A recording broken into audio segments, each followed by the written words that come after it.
Every incident writes a unique narrative. Every investigation seeks objective facts.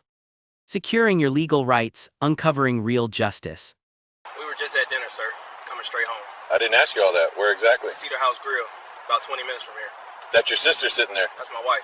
Interesting. Let me see your license. Do not move that car.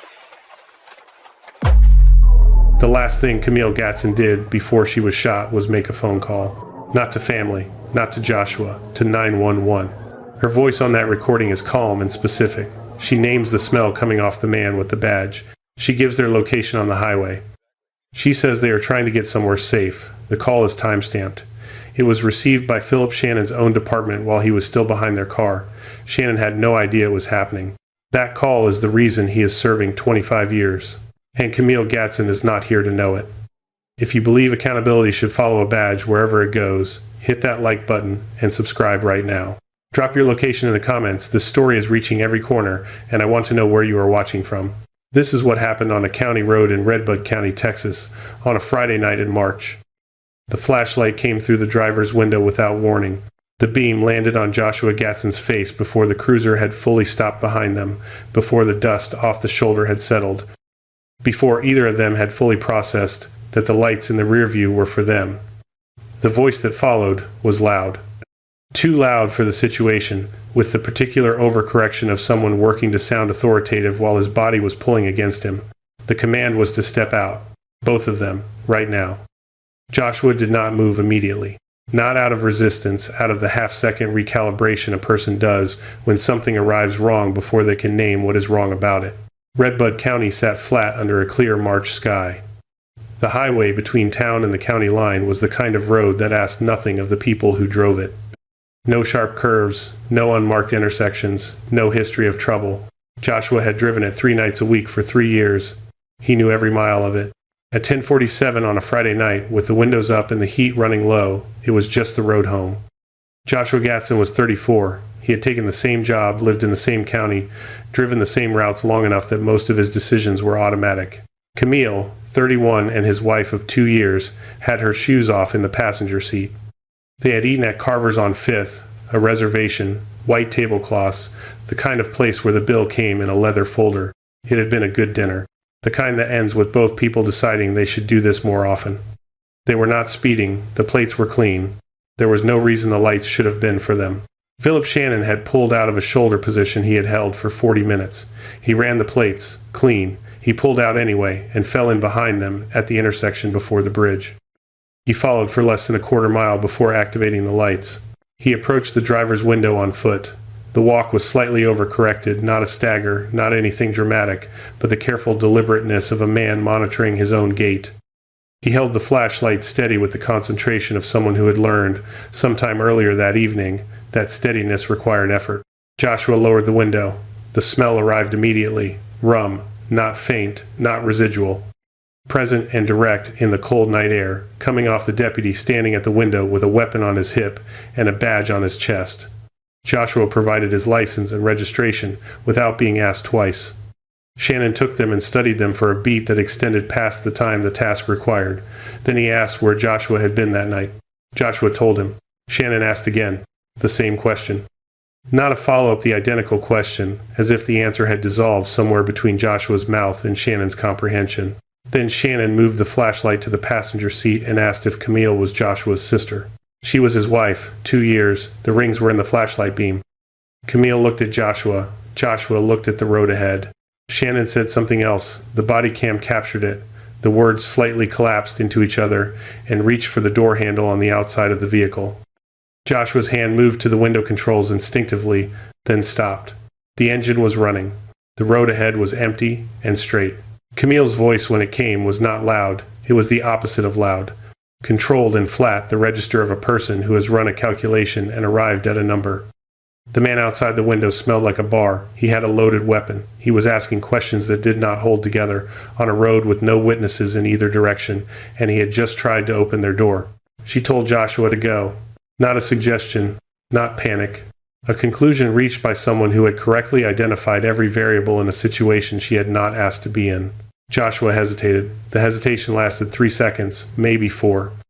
long enough to understand that the alternative still existed, that staying, complying, waiting for the moment to pass was still available as a choice. Then it wasn't.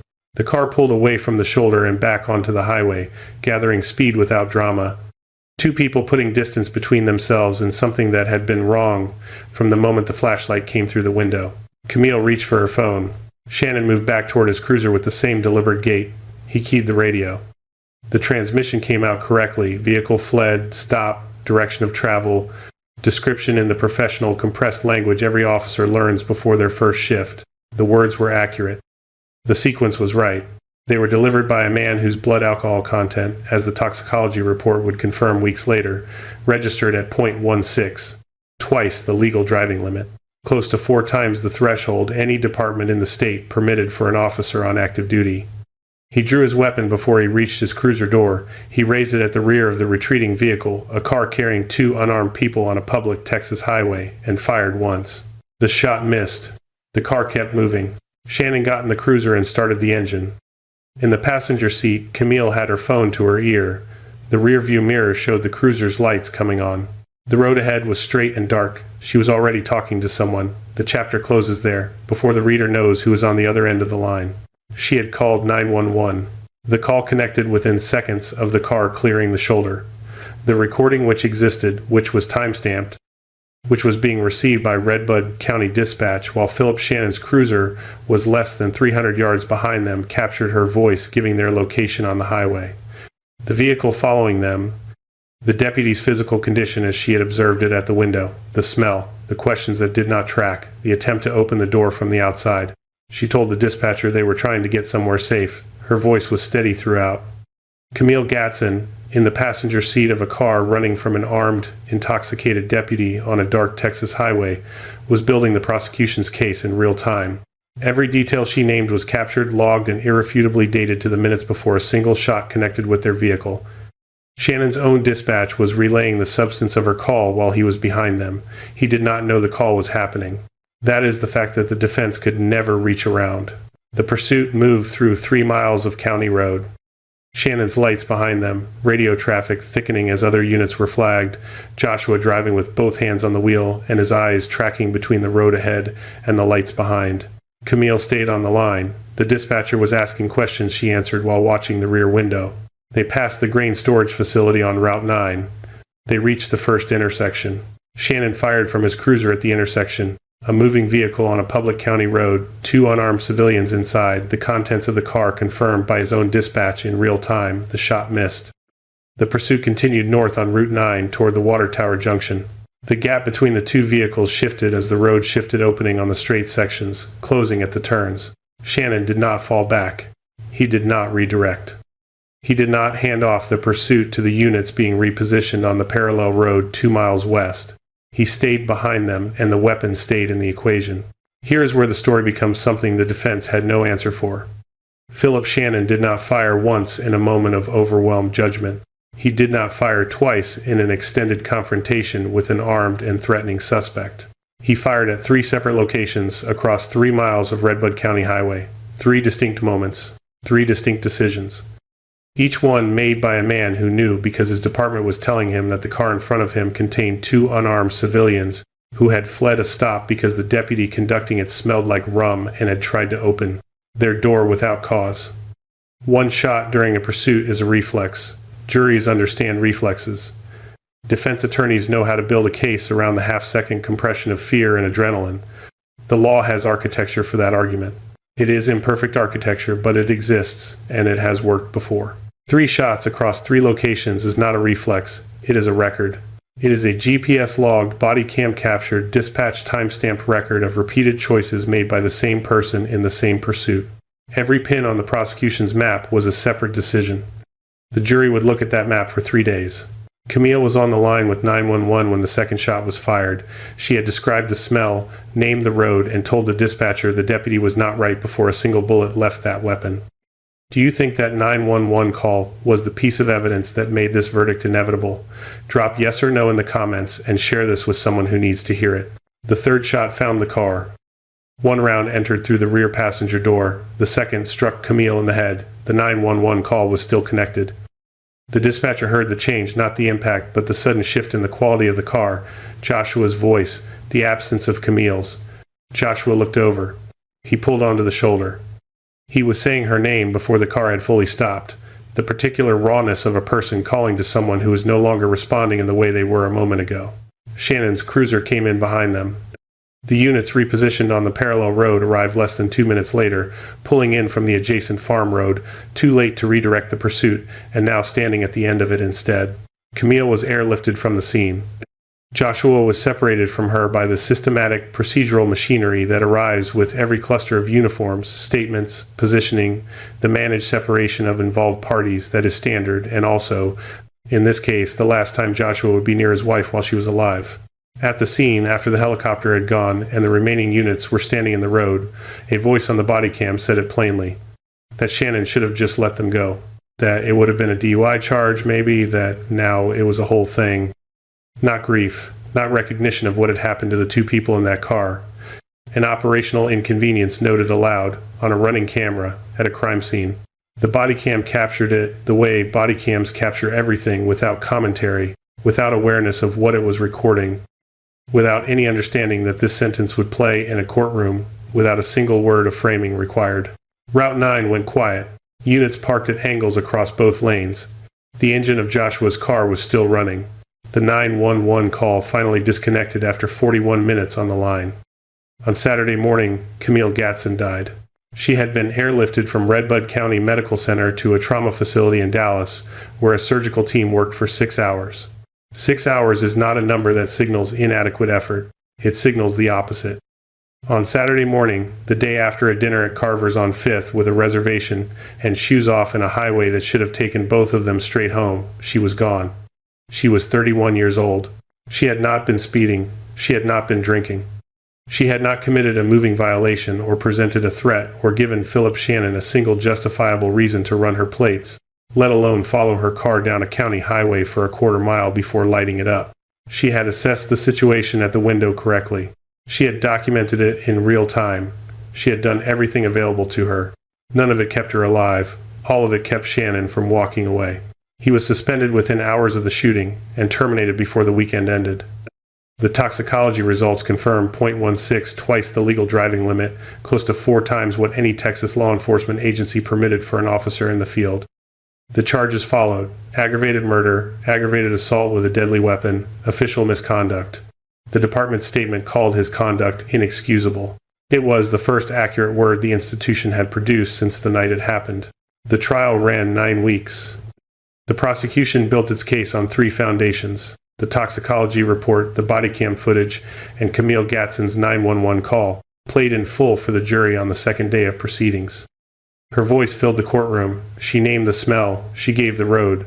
She said she was frightened and that something was not right with the officer behind them. The defense argued threat perception, darkness, a fleeing vehicle, the physical impossibility of sound decision-making under pursuit conditions. The prosecution played the call again. Then the map went up 3 pins, 3 locations, and stayed on screen. The jury took 3 days. Before the verdict, Shannon was given the opportunity to address the court. He stood at the lectern and spoke about his father, a retired deputy sheriff in the same county, a man he had watched put on a uniform since he was a child. He said he had wanted that life since he was 9 years old. He said he had never intended for anyone to be hurt. He said he was sorry for what had happened to the Gatson family. His hands were folded. His voice was quiet. He did not look at Joshua Gatson, seated 12 feet to his left. The narration does not treat this as performance. Shannon stood before a court and spoke about his father and produced the only apology available to a person who has not yet fully reached the accounting of what they did. The love for his father was real. The grief in his voice was real. These things were present in the room, and they were real. Joshua Gatson sat 12 feet away and received every word of it. He had spoken that morning his own statement, measured and precise, telling the court about the 911 call she had made, about what she said to him before the car moved, about the last seconds of her voice before everything changed. He had not asked the court for anything beyond its attention. He told them what happened to his wife on a road she had every right to travel, and then he sat down, and he listened to the man who had shot her, described the father he had wanted to make proud. 12 feet, and everything that 12 feet contained. Guilty, guilty, guilty.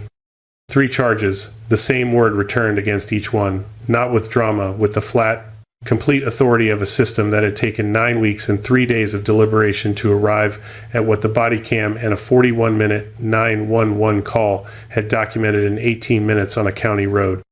The courtroom received it, Joshua Gatson received it, the 3 locations on Route 9 received, at last, their correct designation. Judge Carol Reyes sentenced Philip Shannon to 20 years in state prison for aggravated murder, 5 additional years for aggravated assault, to be served consecutively, 25 years. Parole eligibility after 21 years served. 25 years is the distance between the man who stood at that lectern and whoever walks out of a Texas state facility if that day comes. It is not a fine. It is not a placed on leave pending review. It is the full weight of the system brought to bear on a specific series of choices made on a specific road on a specific night, not because the system always works, but because this time the body cam was rolling and a 31-year-old woman in the passenger seat had the presence of mind to pick up her phone. It is not justice. Justice would require Camille Gatson to be alive. The Griffin family and Joshua Gatson did not receive justice. They received a verdict. The difference between those two things is permanent and it matters, and this story does not pretend otherwise. What they received was the concrete, limited, real acknowledgement that what happened on Route 9 was not going to be processed into a file and absorbed, that it was going to be named, charged, tried, and sentenced. That this time, the institution looked at what its deputy had done while drunk and armed on a public highway and called it by its correct name from the beginning. Route 9 looks the same. Flat road, dark shoulders, the grain storage facility still standing at the first intersection, the water tower still visible at the junction. The 3 locations where Shannon raised his weapon and fired are unmarked. Nothing distinguishes them from any other stretch of Redbud County asphalt on a clear night. The road does not carry what happened on it. Roads do not. Joshua Gatson does. He drives the same route. Whether the distance feels different at night, the legal record does not say. The verdict did not return what was in the passenger seat. It did not give back the reservation, the shoes off, the particular quality of the drive home after a night that had gone exactly right. It returned 3 words, the same word 3 times, and the insufficient but real knowledge that what happened to Camille on a public Texas highway was not going to disappear. Somewhere in a Texas state facility, Philip Shannon is in the early arithmetic of 25 years.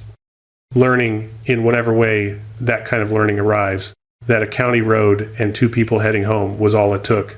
That 18 minutes was enough. That a woman's voice on a 911 recording calm, specific, and timestamped before the first shot was more than sufficient to account for 3 shots, 3 locations, and 25 years. The body cam captured all of it. It always does. If you like this video, make sure to hit that like button, subscribe, and turn on the notification bell so you don't miss the next story. Share this video with someone who would appreciate it, and let's keep building this community together. And before you go, drop a comment below. I'd love to hear your thoughts on what stood out to you the most. Until next time, stay safe, stay curious, and I'll see you in the next. Integrity is a lifelong quest, and education remains your strongest asset. Thank you for tuning in and promoting institutional transparency.